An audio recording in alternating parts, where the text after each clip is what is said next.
नींद कम करने का साधन है कि रात को 10 बजे से एक एक घंटे हर महीने भजन बढ़ाना शुरू कर दो। यानी 10 बजे से 11 बजे तक एक महीना जागने का नियम लो।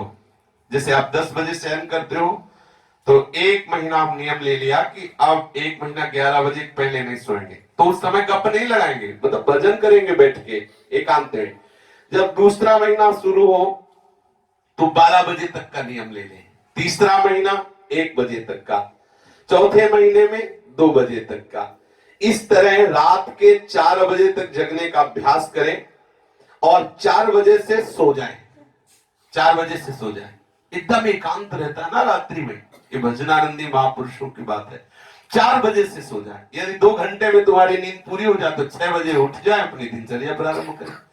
यदि आपको लगता है कि इतने में आलस्य आएगा तो और 2 घंटे सो जाए, 4 घंटे पर्याप्त है। और जब आप एक बार भोजन पाओगे, रात भर भजन करोगे तो नींद थोड़ा ही आएगी, निश्चित।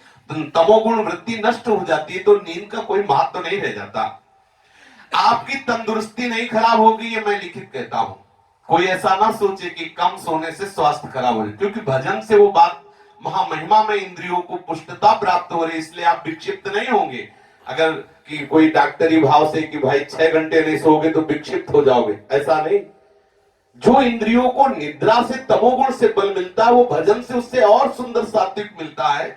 आप जितना सह पावे उतना अभ्यास करें। ज्यादा से ज्यादा 4 घंटे अच्छे साधक के लिए है, इसके आगे नहीं सोना चाहिए। 4 घंटे महीने का अभ्यास पूर्णिमा के दिन से करें।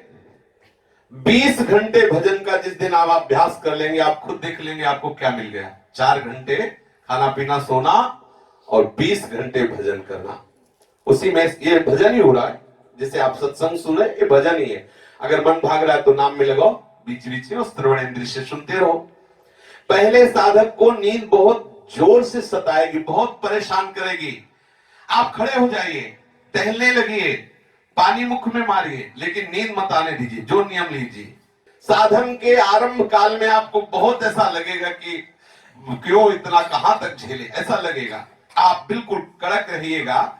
नींद की खुमारी दिमाग में घूमने लगेगी, तुम्हारा शरीर हो सकता है चकराने लगे, ऐसा लगेगा कि गिर जाएंगे, पर आप ध्यान रखना वही चकराने में मंत्र चलने लगेगा।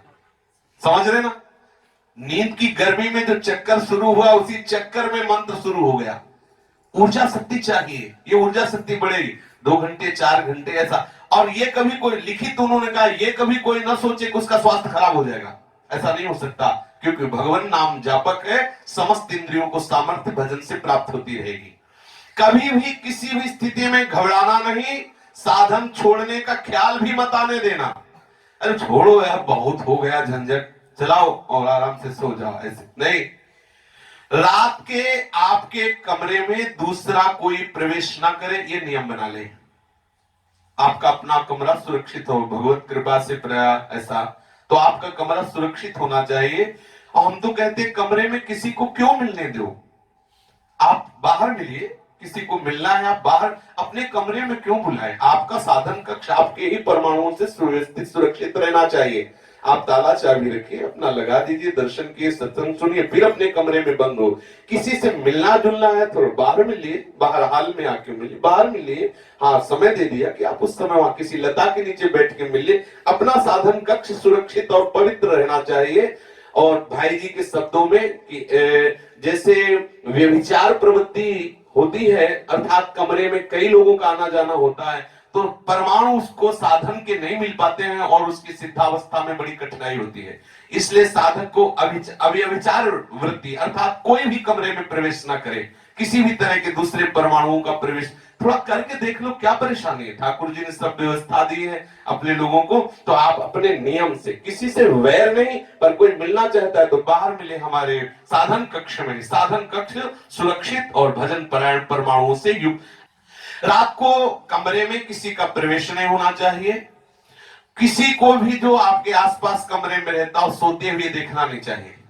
मान लो रात में भजन, तो ये सो रहा है कि नहीं सो रहा, नहीं देखना, क्योंकि हमें फिर वो वैसी भावना बनेगी हम भी शयन करें। तो अगर जागकर भजन करना चाहते हैं तो शयन करते हुए पर दृष्टि ना डालें। आप अर्थात आप अपने ही कमरे में रहे, वहीं टहले अंदर। तकिया, गद्दा सुखपूर्वक सैया इसका त्याग कर दें। अब इस पे सोचे कि इसमें माला, सोफा पे बैठ के माला, एसी में बैठ के माला, गद्दा तकिया में बैठ के हो गया माला, 5 मिनट में वो माला माल हो जाओगे, आप सो जाओगे, पता ही नहीं चलेगा। तकिया गद्दा साधक के लिए ठीक नहीं है।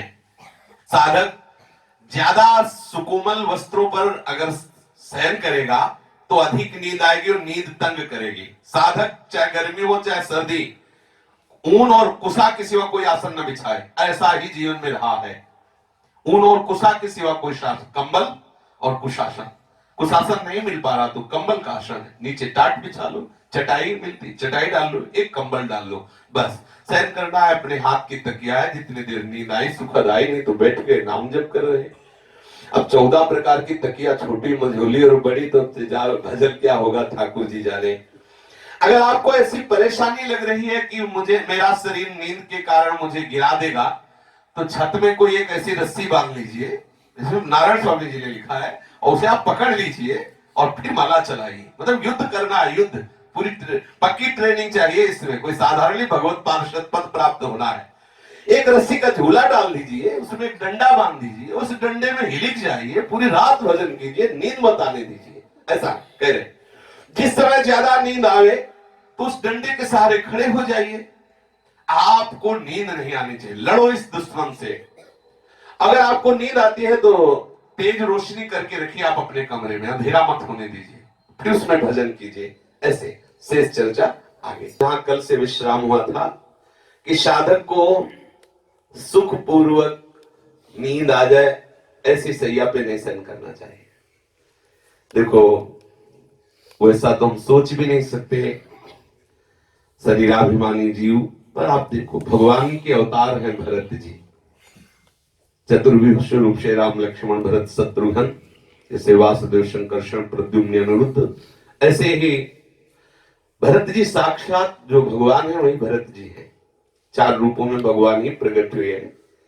आप देखिए राम विरही भरत जी का जीवन देखिए, बड़ा, वो तो फिर प्रसंग बदल जाए।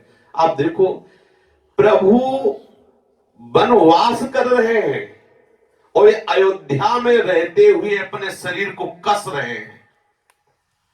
जैसे वास में है कि सुखद व्यवस्था है, लेकिन कसने में, अब हमें चौपाई नहीं याद है, भरत भवन तन कसही, ऐसा है। भरत जी अयोध्या में रहते हुए अपने शरीर को ऐसे कस रहे जैसे महातपस्वी कुश की शैया पर। वो कैसे? जमीन खोद के उसमें कुश की साथरी डाल करके जो चुभती है शरीर पे, सुखद। यद्यपि अगर भगवान के अवतार की तरफ न देखे तो चक्रवर्ती सम्राट महाराज दशरथ जी के लाडले हैं, कितनी सुखद सैया की व्यवस्था हो सकती है, कल्पना भी नहीं कर सकते। जो देवराज इंद्र के द्वारा सम्मानित है दशरथ जी, उनका भवन कितना सुखद होगा, इन माताओं का जो भवन कितना सुखद। भरत जी किसी भी भवन में अत्यंत सुखद सैया पर शयन कर सकते, लेकिन नहीं, प्रभु के दर्शन के निमित्त, प्रभु की सुमिरन के निमित्त उन्होंने सुखद सैया को, सुखद आहार को कभी स्वीकार नहीं किया। उपासक को चाहिए कि ऐसी सुखद सैया में आराम न करे जिसमें सुखपूर्वक सोया जा सके। ये भगवत प्राप्ति के मार्ग की बातें हैं। जो संसार आसक्त जन है उनको तो समझ में भी नहीं आएगा कि भाई तकिया गद्दा से क्या लेना देना है, भजन से मतलब है। पर ये सिद्धों की बात है, साधक को नहीं स्वीकार करना चाहिए, तभी हृदय में जलन पैदा होगी, तभी हृदय में प्रभु के मिलन की ललक पैदा होगी। कुशासन या ऊन का आसन, कंबल आदि आसन में ही शयन आदि करना चाहिए। जिस समय नींद अधिक आवे उसी समय शयन करना चाहिए। मानो आपको बहुत नींद आ रही है तो आप उस समय फिर शयन कर जाए, क्योंकि ज्यादा नींद का विरोध करने से हो सकता है नए साधक हो भजन से अरुचि होने लगे। उचित निद्रा करके फिर आप भजन में लगे।